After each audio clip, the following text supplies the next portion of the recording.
In the second part हमें ये पता चलेगा किस तरीके से ईस्ट इंडिया कंपनी ने पूरे इंडिया पर कंट्रोल करना स्टार्ट कर दिया। जैसे कि फर्स्ट पार्ट में आप देख सकते हैं, सेकंड पार्ट का जो फर्स्ट पिक्चर है, with its superior weapons the British East India Company was extending its power in 18th century India. मतलब कि उसके वेपन्स के साथ ईस्ट इंडिया कंपनी ने अपना पावर एक्सटेंड करना स्टार्ट कर दिया था इंडिया में 18th सेंचुरी में।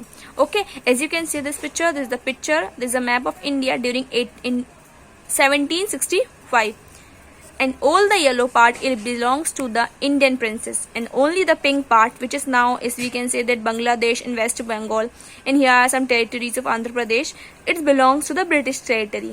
Only this parts of our country is belongs to Britishers, and whole the parts of our country is belongs to Indian princess. 1765 के time पे जो येलो पार्ट दिख रहा है वो सब इंडियंस का था, इंडियन प्रिंसेस का था, और पिंक पार्ट जो कि बहुत ही कम था वही सिर्फ ब्रिटिश टेरिटरी में आता था या ब्रिटिश वहां पे रूल करते थे। अब ये अपन जो ये वाले पार्ट है इसमें अपन पढ़ेंगे कि ब्रिटिशर्स ने किस तरीके से पूरे इंडिया पे कंट्रोल करना स्टार्ट कर दिया। Indian princes were short sighted sorry student, Indian princes were short sighted, मतलब कि वो जो दूर का नहीं देख पाते। That upstart Raja Ba called the English merchants, they will help me to defeat him. The people had no peace due to such constant fights. इस टाइम क्या होने लगा, जब दो राजाओं के या दो प्रिंसेस के बीच में कोई कन्फ्लिक्ट होता था तो एक जो था प्रिंस था वो जाके ब्रिटिशर्स की हेल्प मांगता था कि वो उनकी हेल्प करे और ताकि वो सामने दूसरे अपोजिट किंग को हरा सके, क्योंकि वहां पे कंटिन्यूस फाइट्स हो रही थी। इस तरीके से ब्रिटिशर्स ने इन लोगों की हेल्प करना स्टार्ट कर दिया इंडियंस की। Now you can see the picture of a battle.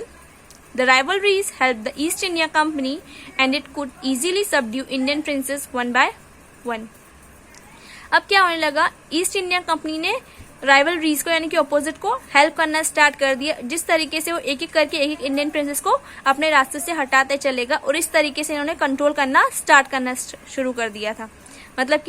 मतलब वो एक दो लोगों की लड़ाई में किसी एक का सपोर्ट करते, उससे कुछ अपनी शर्तें मनवा लेते, कुछ कंडीशंस रख लेते और ऑपोजिट को हरा देते। उसके बाद धीरे धीरे वो उन्होंने अपनी टेरिटरी फैलाना स्टार्ट कर दी थी। A far seeing ruler like the brave Tipu of Mysore fought the British till he died fighting. अब यहाँ पे जो पिक्चर आपको दिख रही है टीपू सुल्तान की है, who is the king of Mysore. ये एक फार सीइंग रूलर थे, जैसे आपको यहाँ बताया गया, एक शॉर्ट साइटेड विच मीन्स कि जो दूर का नहीं देख पाते, दूर की सोच नहीं पाते। फार सीइंग मतलब जो दूर तक सोच लेते। ऐसे ही कुछ रूलर्स भी थे, ऐसा नहीं कि सभी प्रिंसेस जो थे उस टाइम थोड़े से कम शॉर्ट साइटेड थे, कुछ अच्छे भी थे, फार सीइंग भी रखते थे, दूरदृष्टि भी रखते थे। उनमें से ही एक थे ब्रेव टीपू ऑफ मैसूर, जिन्होंने ब्रिटिशर्स से लड़ाई की और जब तक के वो जिंदा थे वो लड़ते रहे और मरे भी तो लड़ते हुए ही मरे। ये ब्रिटिशर्स से लड़ते हुए इन्होंने अपनी जान गंवा दी। The brave Tipu of Mysore.